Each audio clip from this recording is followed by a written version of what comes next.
स्वर्ग देवलोक के सुख हर उस व्यक्ति को आकृष्ट करते हैं जिसे आत्मज्ञान नहीं हुआ है। स्वर्ग की कल्पना मात्र से व्यक्ति एक अन्य लोक में पहुंच जाता है। तो मरकर स्वर्ग देखने के बजाय जीवित अवस्था में ही स्वर्ग का हाल या स्वर्ग में कैसा सुख होता है उसे आज हम जानेंगे भगवान महावीर के साक्षात ज्ञान से। जैन शास्त्र द्रव्यानुयोग भाग 2 में वेद अध्ययन के आधार पर। तो भगवान महावीर के प्रमुख शिष्य गौतम भगवान महावीर से पूछते हैं कि भगवान देवों की परिचारना या मैथुन प्रवृत्ति कितने प्रकार की होती है। तो भगवान महावीर जवाब देते हुए बताते हैं कि परिचारना 5 प्रकार की होती है देवों की। पहली है काय परिचारना, दूसरी है स्पर्श परिचारना, तीसरी है रूप परिचारना, चौथी है शब्द परिचारना और पांचवी है मनः परिचारना। अब जानते हैं इन 5 परिचारनाओं के बारे में।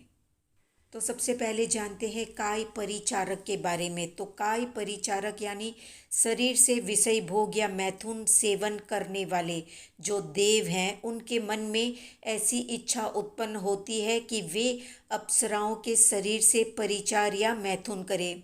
उन देवों द्वारा इस प्रकार मन से सोचने पर वे अप्सराएं आभूषण आदि से युक्त श्रृंगार करके मनोज्ञ मनोहर और मनोरम उत्तर वैक्रिय रूप की विकुर्वना करती है।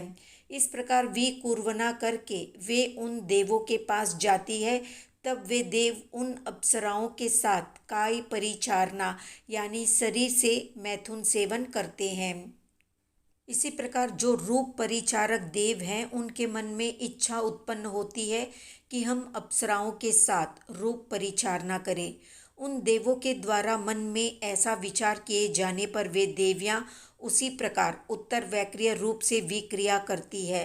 विक्रिया करके जहाँ पर वे देव होते हैं वहाँ पर जा पहुँचती है और फिर उन देवों के न बहुत दूर और न बहुत पास स्थित होकर उन उदार मनोरम उत्तर वैक्रियकृत रूपों को दिखलाती रहती है और वहीं पर खड़ी रहती है। उसके पश्चात वे देव उन अप्सराओं के साथ रूप परिचारना करते हैं। इसी तरह जो शब्द परिचारक देव होते हैं उनके मन में इच्छा उत्पन्न होती है कि हम अप्सराओं के साथ शब्द परिचारना करें। उन देवों के द्वारा इस प्रकार मन में विचार करने पर उसी प्रकार उत्तर वैक्रिय रूपों की विक्रिया करती है। विक्रिया करके जहाँ वे देव होते हैं वहाँ पर देवियाँ पहुँचती है। फिर वे उन देवों के न अति दूर और न अति निकट रुककर सर्वोत्कृष्ट तरह तरह के शब्दों का बार बार उच्चारण करती रहती है। इस प्रकार वे देव उन अप्सराओं के साथ शब्द परिचारना करते हैं। उनमें जो मन परिचारक देव होते हैं उनके मन में इच्छा उत्पन्न होती है कि हम अप्सराओं के साथ मन से परिचारना करें। उसके पश्चात उन देवों के द्वारा मन में इस प्रकार अभिलाषा करने पर वे अप्सराएं शीघ्र ही अपने स्थान पर रही हुई उत्कृष्ट नाना प्रकार के मन को धारण करती हुई रहती है। तब वे देव उन अप्सराओं के साथ मन से परिचारना करते हैं। परिचारना विविध प्रकार की होती है। कुछ देव अन्य देवों की देवियों का आलिंगन कर करके परिचारना करते हैं तो कुछ देव अपनी देवियों का आलिंगन कर करके परिचारना करते हैं। कुछ देव अपने बनाए हुए विभिन्न रूपों से परिचारना करते हैं। कुछ देव अन्य देवों की देवियों का आलिंगन कर करके परिचारना नहीं करते, अपनी देवियों का आलिंगन कर करके परिचारना करते हैं। अपने बनाए हुए विभिन्न रूपों से परिचारना करते हैं।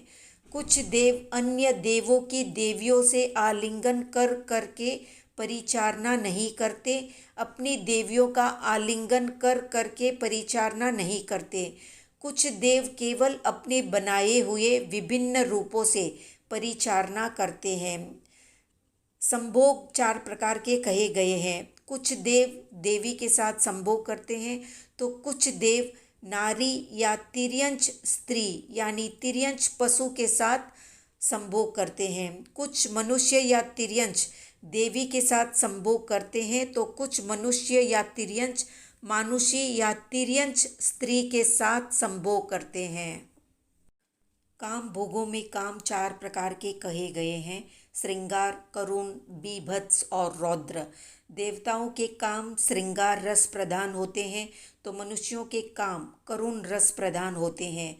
तिर्यंचों के काम बीभत्स रस प्रधान होते हैं तो नैरयिकों के काम रौद्र रस प्रधान होते हैं। तो ये थी देवों की परिचालना से संबंधित संक्षिप्त जानकारी। तो कितने लोग मोक्ष प्राप्ति के लिए साधना कर रहे हैं और कितने लोग केवल स्वर्ग प्राप्ति के लिए साधना कर रहे हैं, कमेंट में बताएं। वीडियो पसंद आया तो लाइक, शेयर, सब्सक्राइब करें।